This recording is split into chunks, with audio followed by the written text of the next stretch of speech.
You're listening to the Laity Square podcast, recorded in the Greater Toronto area, which was incredibly wet and rainy this week. This podcast isn't a serial, but sometimes we have a theme or topic that spans several episodes. Currently, we're dealing with the concept of text interpretation. Last week, we talked about the spirit and the letter of the law, why they deviate from each other, the implications for lawmaking, and even for celebrating holidays, which are a special type of rule. At the end of that episode, we observed that when the author of the law is still around, it's possible to ask questions and close loopholes. But what if the author is long gone? That is our topic today, extracting meaning from texts. Welcome to Laity Square, a podcast exploring the intersection of faith, culture, and politics through the eyes of a lay Canadian Christian. I'm your host, Ramon Jimenez. In this episode, we'll look at ways to arrive at the meaning of a text. What is the role of the author, the text, its context, and the reader in determining meaning? How does shifting focus between them changes our interpretation of the text? And what are the implications for laws and societies? Written communication often fits a standard pattern. The writer has a clear intent in mind and a clear audience. He writes down his ideas and the audience unequivocally gets the message. In fact, any future audience with access to the text and enough knowledge of the context can also unequivocally extract the message. Notice the emphasis on a shared historical and cultural context between author and audience. For example, if the writer wrote a letter in New Testament times, his name or signature would come first, because that's where his audience would expect to find it. But if he wrote a letter today, his name or signature will probably come at the end. Now, let's imagine that a wife is writing a grocery list for her husband. Her note could serve as a time capsule. If we knew enough about her context, whether she was poor or more middle class, where did she live, what was the prevailing geopolitical environment, we could read this note many years later and glean interesting insights about the diet, trends, and maybe even products and brands that were common when she wrote.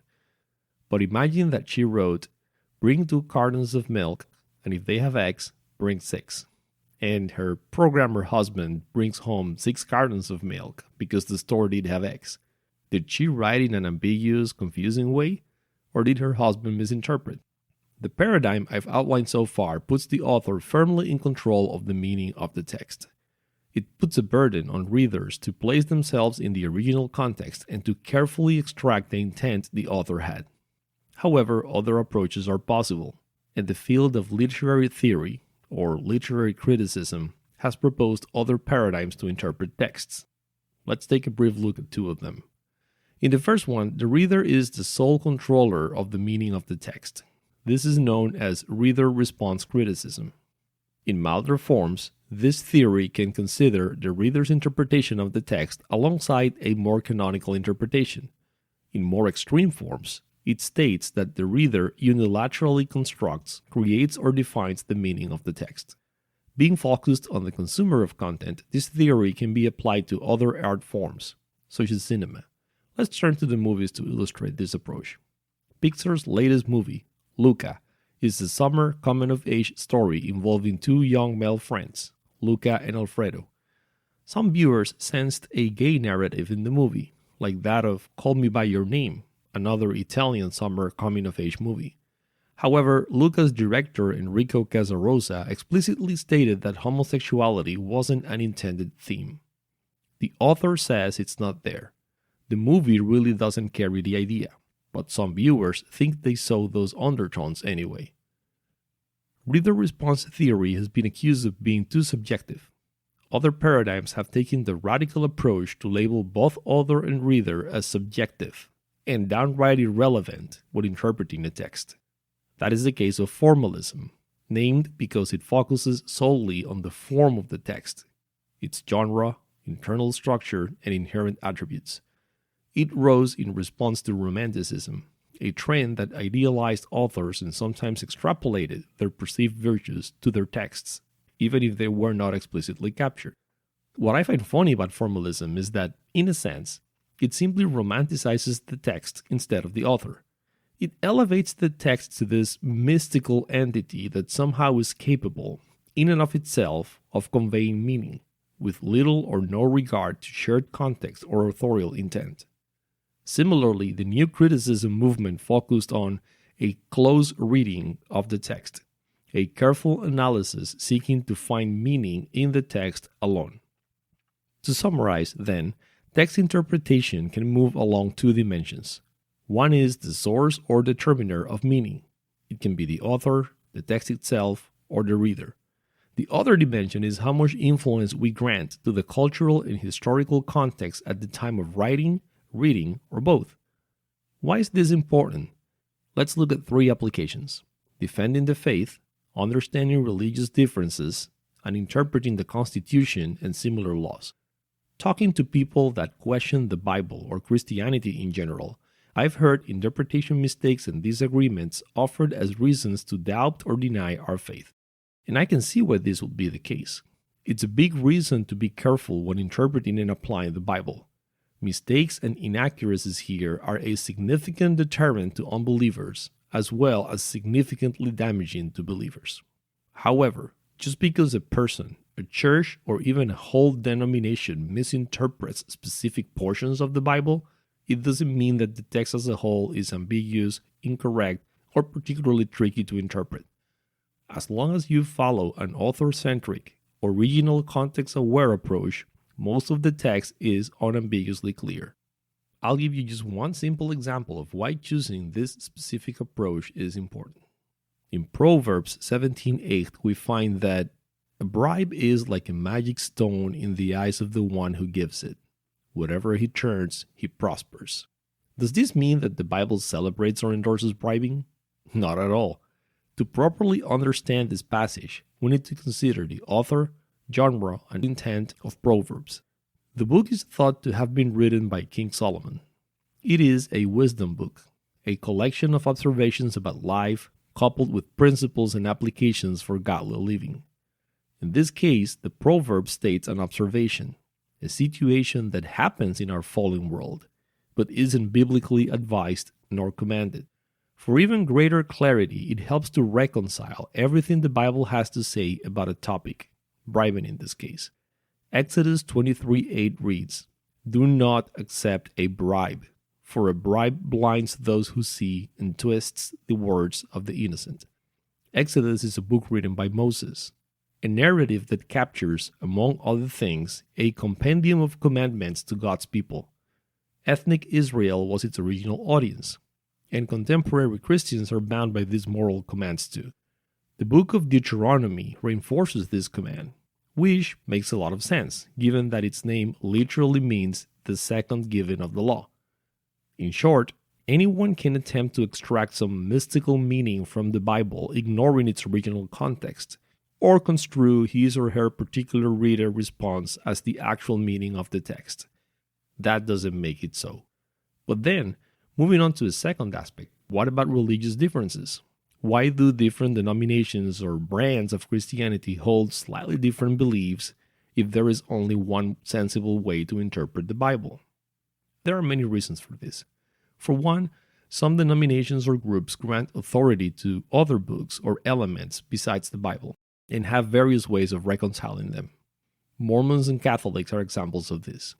Denominations that hold the Bible as their ultimate or only authority will inevitably find gaps and contradictions with these groups.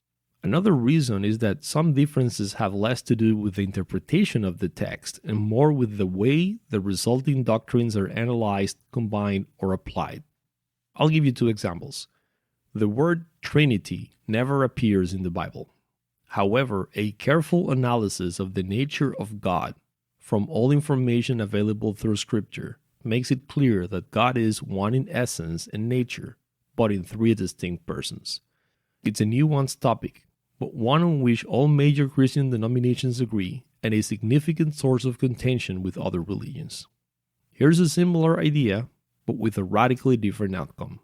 The words rapture and Antichrist never appear in the book of Revelation.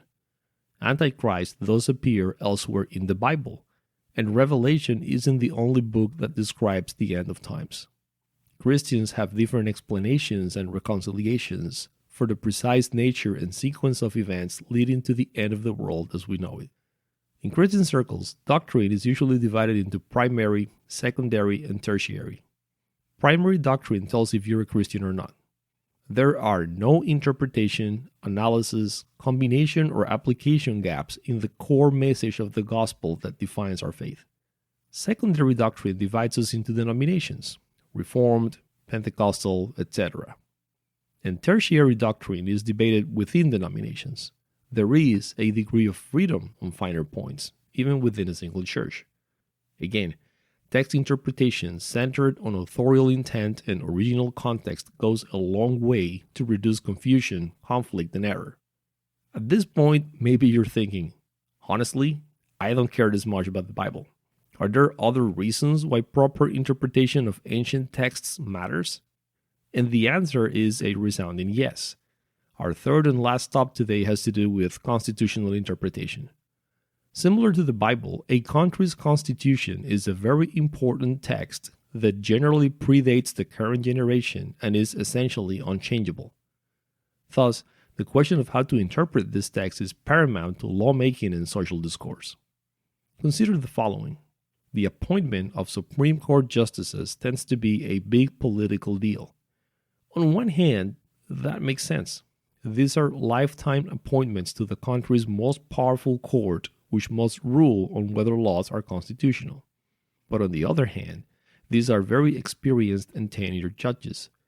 They are expected to have a track record of objectivity and impartiality. Why does it matter who appoints them? Isn't there only one correct way to interpret the law? Unsurprisingly, the answer is no. And I'll use our neighbors south of the border to illustrate. In the American tradition, there are two key ways to interpret the Constitution. Originalism seeks to interpret the Constitution within the frame of its author's intent and the shared context at the time of writing. Its most radical and less prevalent approach is to remain strictly consistent with the perceived intent of its writers. A more general and common approach seeks consistency with what would have been the generally accepted meaning within the original audience and context. By contrast, the Living Constitution approach seeks to understand the Constitution in light of the current context, even if that deviates from the original authorial intent. This difference is at the very heart of the debate around the constitutionality of bans on abortion, same-sex marriage, and other contemporary issues. Abortion, for example, isn't an explicit right in the American Constitution. Instead, the 1973 ruling on Roe v. Wade found that laws banning abortion were incompatible with the court's interpretation of the 14th Amendment to the Constitution. That amendment enacted a so-called due process clause. The 1973 court understood this clause to cover a right to privacy for pregnant women, giving them choice over their pregnancies. Originalists argue that the original intent of the due process clause was to ensure equal procedural rights to former slaves after slavery was abolished. When the amendment was passed in 1868, many states had abortion bans in place, and no conflict came up. Hence, originalists accused the 1973 court's majority of discovering a new right to privacy that wasn't originally there. This is why we saw so much debate and angst during last year's confirmation hearings for Amy Coney Barrett, the latest judge to be sworn as a justice of the Supreme Court of the United States. Justice Barrett was nominated by Donald Trump, and she's a staunch originalist. Like I said, the same pattern lies behind many other debates. For a detailed explanation of how this applies to Canada's Constitution and our Charter of Rights and Freedoms, specifically on euthanasia, you can listen to episode 11 of this podcast titled, Whose Right Is It Anyway? Fascinating, eh? Clearly, there's much more at stake than mixing up milk and eggs. Of course, any importance ascribed to the correct interpretation of texts assumes that they, and more broadly language, are important and powerful, or at least that they're capable of conveying unequivocal meaning and substance. What if that isn't considered to be the case? That will be our next stop in this tutorial. Until then, stay safe. I'll talk to you soon. Thanks for listening. Laity Square is available wherever you get podcasts. Visit laitysquare.org to listen on demand, subscribe, watch closed captioned episodes, or join the conversation. Once again, for more, just visit laitysquare.org.